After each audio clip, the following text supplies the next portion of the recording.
Haleluya, Shalom, selamat sore Bapak Saudara yang dikasihi Tuhan. Satu sukacita kita bisa bertemu kembali. Dan saya percaya hari ini kita sangat diberkati oleh Tuhan karena kita punya kesempatan lagi untuk mempelajari firman Tuhan. Nah, hari ini Tuhan taruh di hati saya untuk kita sama-sama membangun kehidupan doa kita. Saya percaya bahwa setiap anak Tuhan itu dirindukan oleh Tuhan untuk bersekutu di dalam doa. Ada satu ayat yang sangat menarik menjelang Tuhan Yesus disalibkan tentang berapa lama seharusnya kita berdoa. Di Matius 26 ayat 40 dikatakan, setelah itu ia kembali kepada murid-muridnya itu dan mendapati mereka sedang tidur. Dan ia berkata kepada Petrus, tidakkah kamu sanggup berjaga-jaga 1 jam dengan aku? Jadi Tuhan Yesus berkata kepada murid-muridnya, kepada Petrus terutama, kamu harus berjaga-jaga sambil berdoa. Di bagian yang lain itu berjaga-jagalah dan berdoalah. Dan yang menarik dikatakan di sini, tidak sanggupkah kamu berjaga-jaga 1 jam? Nah, saya percaya Tuhan Yesus tidak kebetulan atau tidak sembarangan saja mengucapkan kata 1 jam. Dia percaya Tuhan Yesus menekankan kata 1 jam karena saya berdasarkan pengalaman juga dan pengamatan dalam kehidupan orang-orang yang sungguh-sungguh mengikut Tuhan. Kalau seseorang berhasil membangun kebiasaan berdoa minimal 1 jam dalam hidupnya setiap hari, maka sepanjang hari 23 jam akan sangat berbeda. Akan ada kekuatan untuk menolak banyak godaan, akan ada banyak perkenanan Tuhan, akan ada banyak pertolongan Tuhan. Dan saya katakan ini 1 jam non-stop ya. Ada orang berkata, oh saya berdoa 1 jam, saya berdoa 4 kali 15 menit, atau saya berdoa 2 kali 2 kali setengah jam. Beda, ini 1 kali 60 menit non-stop. Itu sebabnya Dr. Yonggi Cho, beliau seorang yang sangat dikenal berdoa dan juga membangun gereja terbesar di seluruh dunia, berkata bahwa semua gembala itu punya tanggung jawab mengajar, melatih, memastikan semua anggota jemaatnya bisa berdoa 1 jam sehari minimal, non-stop.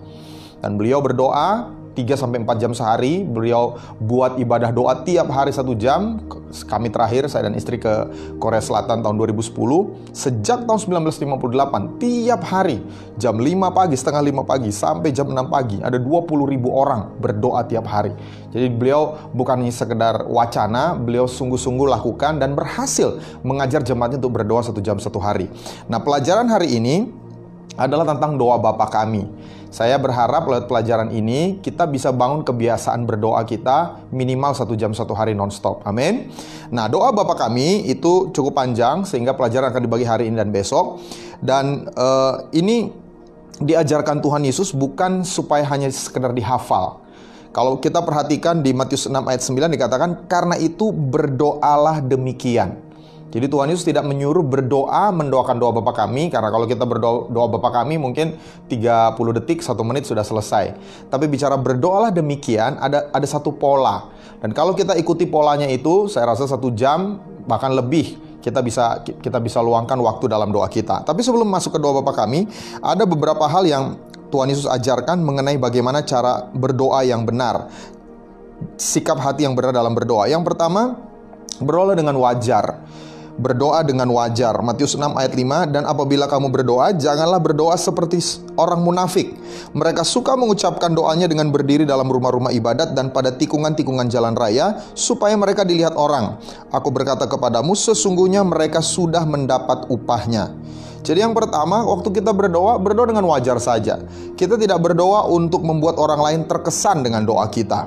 Berdoa bukan sesuatu yang kita lakukan untuk dipertontonkan kepada orang lain, atau dipertunjukkan supaya menunjukkan bahwa kita lebih rohani dari orang lain. Tidak. Berdoa itu kita lakukan untuk menyenangkan hati Tuhan. Tapi yang kedua juga, jangan berdoa untuk membuat Allah terkesan. Dalam arti seperti ini, kita menunjukkan sesuatu yang dibuat-buat di hadapan Tuhan. Kita harus berdoa dengan cara yang wajar. Kita harus berdoa dengan hati yang tulus, dengan apa adanya kita. Itu yang Tuhan Yesus katakan. Pertama, berdoa dengan tidak seperti orang munafik, baik kepada manusia maupun kepada Tuhan. Tapi yang kedua, Tuhan Yesus mengajar juga supaya efektif. Ayat 6, tetapi jika engkau berdoa, masuklah ke dalam kamarmu, tutuplah pintu dan berdoalah kepada Bapamu yang ada di tempat yang tersembunyi. Maka Bapamu yang melihat yang tersembunyi akan membalasnya kepadamu. Jadi yang kedua, kita harus fokus. Yang pertama, kita bersikap apa adanya, kita tidak buat-buat. Yang kedua, kita harus fokus waktu berdoa. Alkitab berkata, masuk ke dalam kamar kunci. Artinya, hilangkan semua yang mengalihkan perhatian. Nah, sekarang kita masuk ke kamar, kita bisa juga teralihkan. Ada televisi di kamar kita, ada gadget.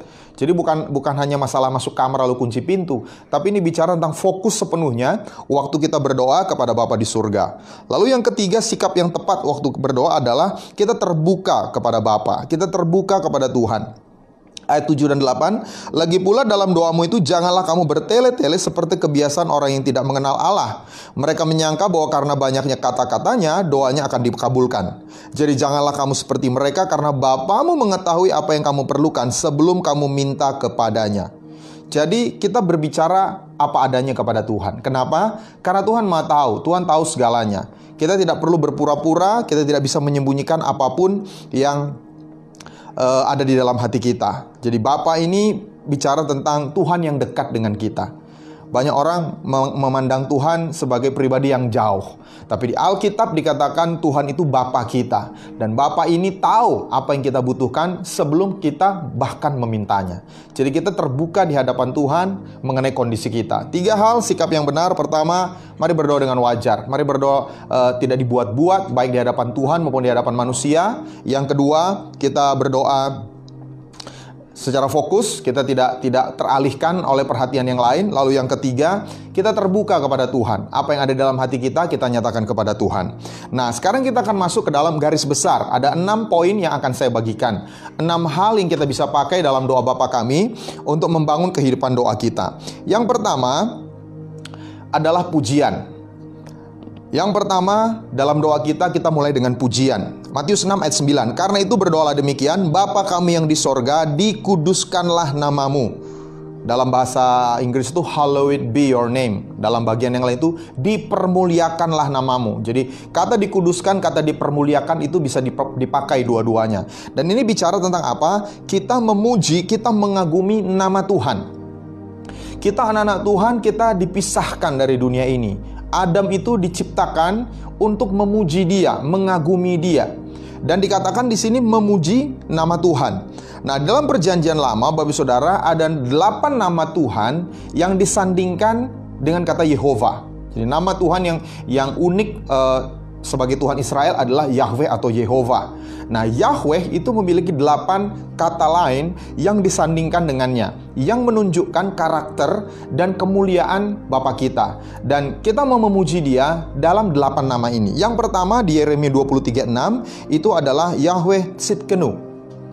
Yahweh Tzidkenu artinya Allah adalah kebenaranku. Yeremia 23:6, dalam zamannya Yehuda akan dibebaskan dan Israel akan hidup dengan tentram. Dan inilah namanya yang diberikan orang kepadanya, Tuhan keadilan kita. Dalam bahasa Inggris itu the Lord our righteousness. Tuhan kebenaran kita. Jadi kita memuji, kita mengucap syukur bahwa Tuhanlah yang menjadi kebenaran kita. Kita hanya bisa dibenarkan waktu Tuhan yang menjadi kebenaran kita. Itu sebabnya kenapa kita harus percaya Tuhan Yesus supaya kita bisa diselamatkan. Karena tidak ada orang yang bisa dibenarkan dengan kelakuannya, dengan kebenarannya sendiri. Alkitab berkata, kebenaran kita itu seperti kain kotor, kain larah, kain pel di hadapan Tuhan yang Maha Kudus. Karena kebenaran manusia dibandingkan dengan kebenaran Tuhan itu tidak ada apa-apanya. Tapi waktu Tuhan Yesus itu jadi kebenaran kita bisa dibenarkan. Kita bisa masuk ke surga yang kudus. Dan kita bersyukur, kita harus bersyukur karena itu. Karena Tuhan, Jehovah, Yahweh adalah kebenaran kita. Yahweh Tzidkenu. Lalu yang kedua, kita memuji Tuhan karena Dia adalah Yahweh Makadesh. Yahweh Makadesh itu tercantum dalam Imamat 20 ayat yang ke-8. Demikianlah kamu harus berpegang pada ketetapanku dan melakukannya. Akulah Tuhan yang menguduskan kamu. Jadi Yahweh Makadesh adalah Allah adalah kekudusanku. Ini bicara tentang kita bersyukur karena Tuhan memproses kita untuk semakin dikuduskan. Kita tidak hanya cukup dibenarkan karena Tuhan Yesus ada dalam diri kita, tapi yang kedua, kita juga bersyukur karena Tuhan terus memurnikan kita, terus menguduskan kita. Dan bagian dari doa Bapa kami ini kita juga perlu mengakui dosa kita. Kita harus datang ke hadapan Tuhan dengan jujur. Alkitab berkata kalau kita menyembah Tuhan, tapi kemudian ada sesuatu dalam hati kita terhadap orang lain atau orang lain terhadap kita bereskan dulu. Artinya dosa itu harus dibereskan sewaktu kita berdoa, sewaktu kita bertemu dengan Tuhan. Dan ini ada dalam sifat Tuhan, Dia adalah Tuhan yang menguduskan, Yahweh Makadesh. Lalu yang ketiga adalah Yahweh Shalom. Kita bersyukur, kita memuji Tuhan karena Dia adalah Yahweh Shalom, Allah damai sejahteraku. Allah adalah damai sejahteraku. Dalam Hakim-Hakim 6 ayat 24, lalu Gideon mendirikan mezbah di sana bagi Tuhan dan menamainya Tuhan itu keselamatan, atau Tuhan itu Shalom. Mezbah itu masih ada sampai sekarang di Ofra, kota orang Abiezer. Jadi Tuhan bicara, Tuhan keselamatan itu bicara bukan hanya sekedar keselamatan pasti masuk surga. Itu bicara tentang keselamatan sepenuhnya.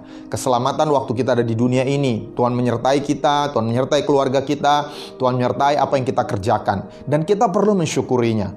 Kita nggak bisa take credit, kita nggak bisa banggakan. Oh, ini karena saya jago, karena saya pintar, karena saya berhikmat, karena saya kaya, karena saya hebat, maka saya bisa lakukan. Tidak, itu semua karena Yehovah Shalom, Allah keselamatan kita.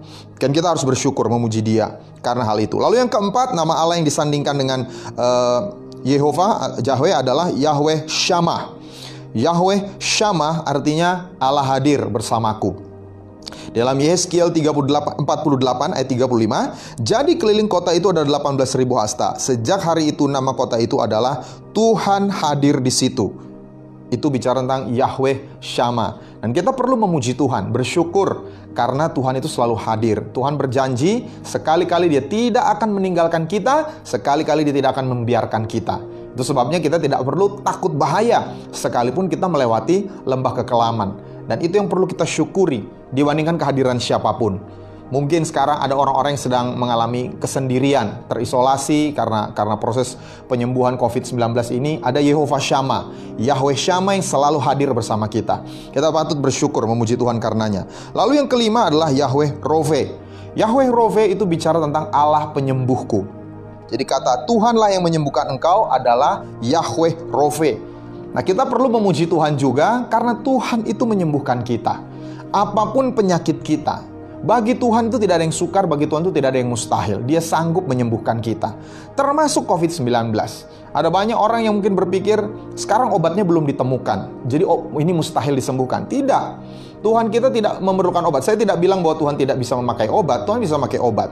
Tapi kalaupun obatnya belum ada, Tuhan bisa menyembuhkan. Ada banyak kesaksian orang sembuh dari kanker. Sampai sekarang sains, ilmu pengetahuan belum bisa menyembuhkan obat kanker. Tapi banyak orang sembuh dari kanker. Banyak penyakit-penyakit juga yang Tuhan bisa sembuhkan tanpa medis. Jadi saya percaya Allah penyembuh kita itu tetap bisa terjadi. Dulu, sekarang, sampai selama-lamanya. Lalu yang yang ketujuh adalah Yahweh Nisi. Allah adalah panjiku. Kita perlu memuji Tuhan karena Keluaran 17 ayat 15 berkata, lalu Musa mendirikan sebuah mezbah dan menamainya Tuhanlah panji-panjiku. Ini bicara tentang Tuhan itu memenangkan peperangan rohani dalam hidup kita. Kita harus sadar bahwa kita punya musuh yang tidak terlihat, roh jahat di udara. Dan apa yang bisa mengalahkan roh-roh jahat ini? Hanya Tuhan. Karena Tuhan Maha Kuasa. Itu sebabnya kita perlu memuji Tuhan karena ada perlindungan Tuhan, ada panji-panji Tuhan dalam hidup kita. Kita perlu mensyukurinya. Lalu yang terakhir, Yehovah Rohi. Yahweh Rohi itu bicara Tuhan adalah gembalaku. Di Mazmur 23 ayat 1, Mazmur Daud, Tuhan adalah gembalaku, takkan kekurangan aku. Jadi waktu Tuhan menggembalakan kita, Tuhan akan mencukupkan semua yang kita butuhkan. Jadi bagian yang pertama, kita perlu permuliakan nama Tuhan. Bapa kami yang di sorga, dimuliakanlah namamu. Mari kita memuji Tuhan, meninggikan Tuhan karena 8 nama yang Tuhan berikan untuk kita puji, kita muliakan. Yang pertama, Tuhan adalah kebenaran kita. Yang kedua, Tuhan adalah kekudusan kita. Yang ketiga, Tuhan adalah damai sejahtera kita. Yang keempat, Tuhan adalah penyembuh kita. Yang kelima, Tuhan Allah yang menyediakan. Yang keenam, Tuhan adalah panji kita. Yang ketujuh, Tuhan adalah gembala kita. Yang kelima tadi terlewat, Tuhan adalah penyembuh kita. Jadi 8 nama ini perlu kita ucapkan. Dan kita ucapkan syukur 10, 15, 20 menit sudah berlalu. Jadi saya percaya tidak sulit untuk kita berdoa 1 jam 1 hari. Amin. Lalu yang kedua, pola yang kedua dari doa Bapa kami adalah bicara pengabdian. Jadi P yang pertama adalah pujian, P yang kedua adalah pengabdian. Jadi ini poinnya gampang diingat. Pengabdian itu bicara tentang saya berikan hidup saya kepada Tuhan sepanjang hari ini. Sepanjang hari ini saya abdikan hidup saya kepada Tuhan. Di Matius 6 ayat 10 dikatakan, datanglah kerajaanmu, jadilah kehendakmu di bumi seperti di sorga. Jadi Kita berdoa supaya lewat hidup kita kehendak Tuhan itu jadi. Dan saya percaya inilah sukses. Sukses adalah kita bisa tahu kehendak Allah dan berada tepat di pusatnya. Jadi sukses menurut firman Tuhan mungkin berbeda dengan sukses menurut dunia. Dunia menilai kesuksesan berdasarkan berapa banyak harta yang kita punya, seberapa terkenal kita, seberapa besar pengaruh kita. Tapi saya percaya sukses yang sejati adalah kita tahu kehendak Allah, kita berada tepat di pusat kehendak Allah. Dan itu doa kita setiap hari. Thy kingdom come, thy will be done. Datanglah kerajaanmu, jadilah kehendakmu. Jadi kita berdoa, kita minta Tuhan apa kehendakmu dalam hidupku hari ini. Kita berdoa supaya apa yang Tuhan rencanakan di surga terjadi dalam hidup saya sepanjang hari itu. Dan kita juga berdoa supaya orang-orang di sekitar kita juga mengalami kehendak Tuhan. Jadi kita berdoa supaya kehendak Tuhan jadi atas diri kita. Itu yang pertama, kita berdoa untuk kita pribadi supaya kehendak Tuhan jadi dalam diri kita seperti apa yang terjadi di sorga, terjadi di bumi ini. Lalu yang kedua, kita juga berdoa supaya kehendak Tuhan jadi atas keluarga kita.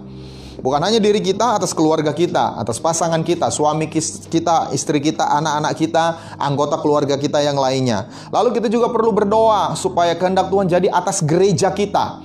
Kita berdoa untuk gembala kita berdoa untuk sesama jemaat, kita berdoa untuk orang-orang yang setia, kita berdoa untuk orang-orang yang perlu dijangkau, kita berdoa untuk tuaian jiwa-jiwa, kita berdoa mungkin untuk kebutuhan keuangan gereja supaya kehendak Tuhan jadi atas gereja kita. Lalu juga kita jangan lupa berdoa untuk bangsa kita. Kita berdoa supaya kehendak Allah jadi atas bangsa kita. Kita berdoa untuk pemerintah kita berdoa mungkin ada tantangan seperti sekarang COVID-19, juga ada masalah ekonomi yang dihadapi oleh bangsa kita perlu berdoa. Jadi saya percaya 2 poin ini kita mulai berdoa, maka tidak sulit untuk kita bangun kebiasaan berdoa 1 jam 1 hari minimal. Amin. Jadi sekali lagi di awal saya sudah ingatkan, mari kita lakukan apa yang Tuhan perintahkan. Mari berdoa minimal 1 jam 1 hari. Saya percaya akan sangat mengubah hidup kita. Apa yang kita pakai? Kita perlu pakai pola doa Bapa kami. Yang pertama, kita puji Tuhan, kita puji namanya. Tadi sudah kita pelajari ada 8 nama Tuhan yang menunjukkan karakternya. Tapi yang kedua, kita abdikan diri kita. Kita tanya apa tujuan Tuhan dalam hidup kita sepanjang hari itu. Dan kita tidak hanya berdoa untuk diri kita berdoa untuk keluarga kita berdoa untuk gereja kita berdoa juga untuk bangsa kita. Amin. Puji Tuhan, Tuhan Yesus memberkati. Di akhir pembahasan firman Tuhan ini, sekali lagi saya ingatkan, kalau Bapak Ibu Saudara diberkati, saya percaya kita pasti diberkati, bisa share khotbah ini kepada orang yang kita kasihi, supaya mereka juga dibangun imannya, diubahkan hidupnya, untuk semakin sesuai dengan firman Tuhan. Dan di akhir acara kita, kegiatan kita hari ini, saya mau berdoa untuk Bapak Ibu Saudara. Sebelumnya saya mengucapkan terima kasih yang sudah setia menyaksikan. Saya percaya jerih payah kita tidak sia-sia waktu kita bersekutu bersama Tuhan. Saya mau berdoa supaya semua yang punya pergumulan ketika menyaksikan tayangan ini sungguh mengalami pertolongan Tuhan. Haleluya. Bapa di surga, terima kasih hari ini kami bisa bersekutu kembali lewat pelajaran firman Tuhan. Hamba memberkati semua yang sudah menyaksikan tayangan ini, baik secara langsung maupun nanti lewat rekamannya. Berkati mereka Tuhan. Kami percaya Engkau Allah yang Maha Kuasa, tapi juga Engkau Allah yang peduli. Engkau yang menolong setiap anak-Mu Tuhan. Hamba mau berdoa untuk semua pergumulan anak-anak-Mu ini dalam nama Tuhan Yesus. Tuhan yang menolong, Tuhan yang menjawab ya Bapa. Dan kami juga terus berdoa untuk pemerintah kami di masa-masa ini. Tuhan berikan hikmat untuk bisa memimpin negara kami melewati masa sukar ini. Kami terus berdoa untuk mereka yang berjuang di garda terdepan, para dokter, para perawat, para petugas lab Tuhan, para petugas administrasi di rumah sakit Tuhan, yang menutup bungkus mereka Tuhan dengan darah Tuhan Yesus. Ada imunitas yang meningkat Tuhan. Juga kami berdoa untuk aparat TNI dan Polri Tuhan, diberikan kewaspadaan, diberikan juga daya tahan tubuh yang baik Tuhan, dalam menjaga ketertiban, kedisiplinan, keamanan bangsa kami Tuhan. Terima kasih Bapa di sorga, kami terus percaya bahwa Tuhan tidak pernah meninggalkan kami Tuhan. Terima kasih Tuhan, kami puji Engkau, kami muliakan Engkau di dalam nama Tuhan Yesus. Haleluya. Amin. Puji Tuhan, terima kasih. Saya percaya kita semua diberkati oleh pemberitaan firman Tuhan hari ini. Shalom, Tuhan Yesus memberkati.